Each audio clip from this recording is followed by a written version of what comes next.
Hi, I'm Jennifer Schlickburn, the game pioneer from Game Brain Podcast.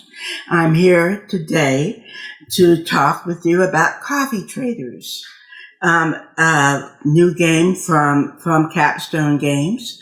I apologize for the long amount of time between videos, but it's been happening. We've been playing Coffee Traders for quite some time, but the rules were not good. And so I was not comfortable talking about the game, and maybe, you might think, this sounds like a game for me, but the rules were bad.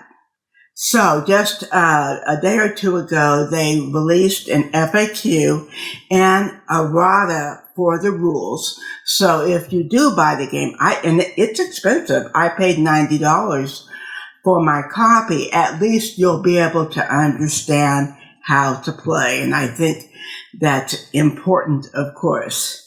So in Coffee Traders, there are 5 different areas like Indonesia, Brazil, I believe, Ethiopia, different continents of places that make coffee.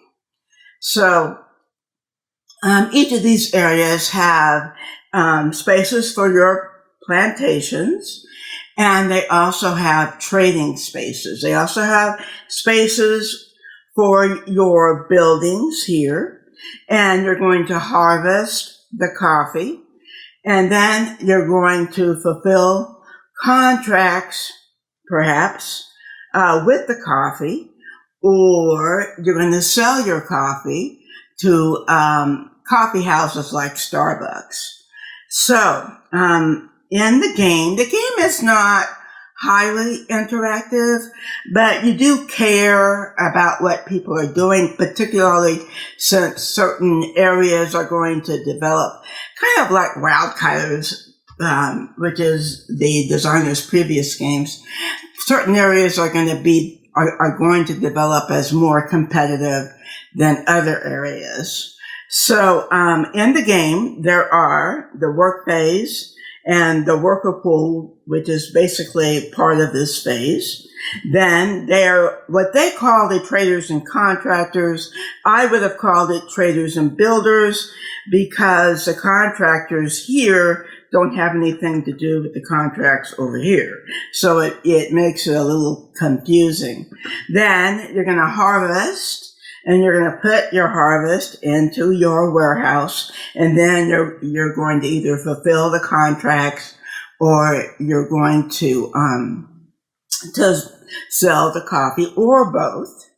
So at the beginning of the work phase is the action phase. So you've got like 4 different actions that you can take. First of all, you can build a plantation.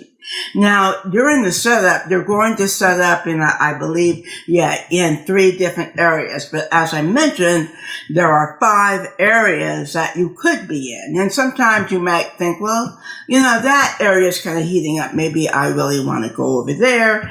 And you're able to do that. The other thing is that you can get donkeys. You start with a donkey. So what does a donkey do?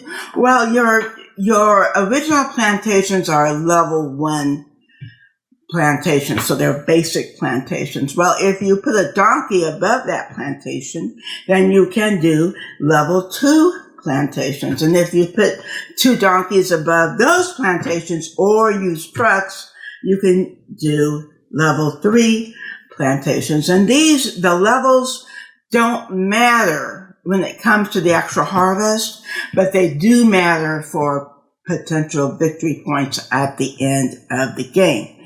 So basically, during this phase, when you build the plantations, or you place workers on the plantations, and when you do that, you place the workers. So let's say at the bottom row, I believe, has 6 spaces, I think it is. So if I have one plantation on a space, another player has another plantation, a third player has a third plantation, then when I go to place workers from the town center on that country space, then I can place workers on my own space, and then I also have to place workers on the other spaces. But each player, including yourself, only gets to place one worker. So let's say on that row of 6, I had 2 plantations, and the other players each had 1. I cannot place workers on both of my plantations. Or if they had multiple plantations, they can't do that either. So that's where the worker pool comes in, because if at the end of the worker pool and the whole work phase, you have plantations that don't have workers, you're going to be penalized pretty severely. So during this phase, then, you can buy donkeys, you can place workers, you can place plantations.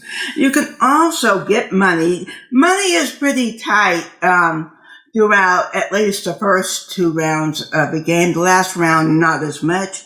So sometimes you probably are going to want to get money. You can also place what's called a Sumatra cat, and those will help you during the harvest. So then over here, on the one side, you're going to have warehouses. So when you start the game, you can hold 1 of each color of coffee. As you hopefully can see, there's pink, green, brown. What is this? A light purple. And this is, the orange is special. And they have all of these types of coffee. At the end of the harvest phase, you need to be able to, at the end of the contract phase, you need to be able to hold all of your excess coffee. So here in the builder phase, you can buy warehouses to help hold the coffee. You can also build buildings that can help you during the harvest phase, or help you during the contracts and selling phase. For example, these buildings all give you 2 free coffee. While these buildings over here help you get more coffee during the harvest phase. Okay, so then we can move over to the harvest phase, and each plantation harvests 3. Well, in the 3-player, I believe it's 3 coffee. And so again, then you put your coffee depending on the color in your warehouse area.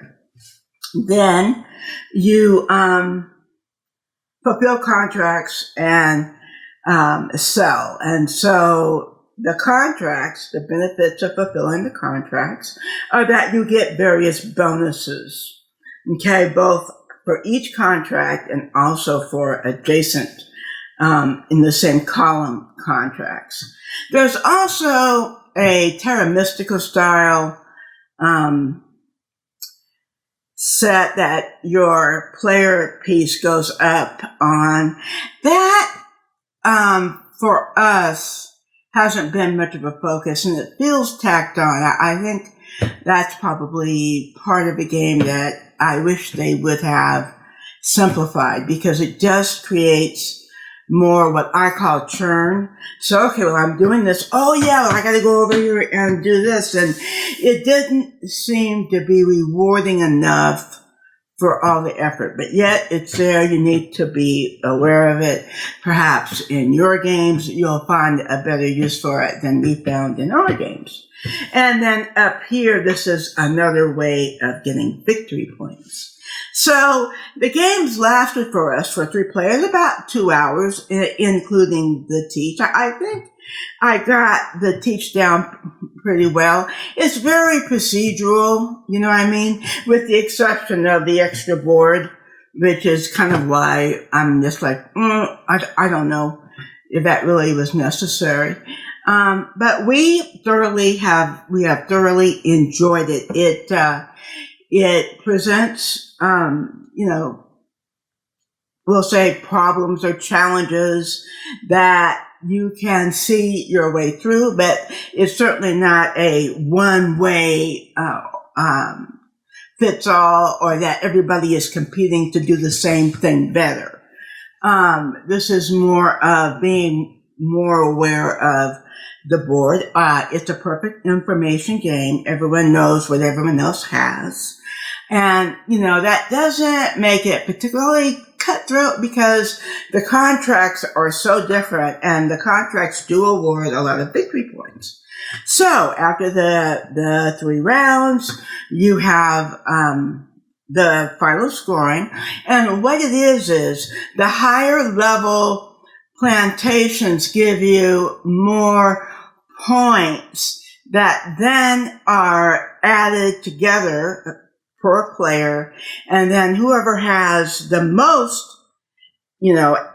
buildings and plantations, including the levels, will get 16 victory points, and on down as the points are added up, which I thought was good. The intuitive thing is to think, oh well, a level 3 plantation gives you 3 times as much as a level 1. But fortunately, it's not like that, so that you can feel competitive throughout the game. Like I said, we really enjoyed the game. We felt it had just enough interaction. It's not noting it's not a heavy interaction game. You don't cut people off on the harvest phase, but you can take over spaces with your buildings that can eventually, as the game wears on, give you a lot of extra coffee, which will eventually give you more points. So yes, the price point is high, and maybe you might want to wait for a while and see if you can see, particularly if you're in a big metropolitan area, if you can find, a mildly used copy for less. So yes, I can recommend this game. I'm happy also with the representation, where you're not exploiting workers per se. You are working with them because it's a cooperative, to make money for everyone. And so I'm very comfortable with that. So I hope you've enjoyed this review, or actually discussion. I hate to review stuff because, my taste can be very different than others, but I hope you've enjoyed it, and I hope you have a great day and a great week. Thank you very much for watching.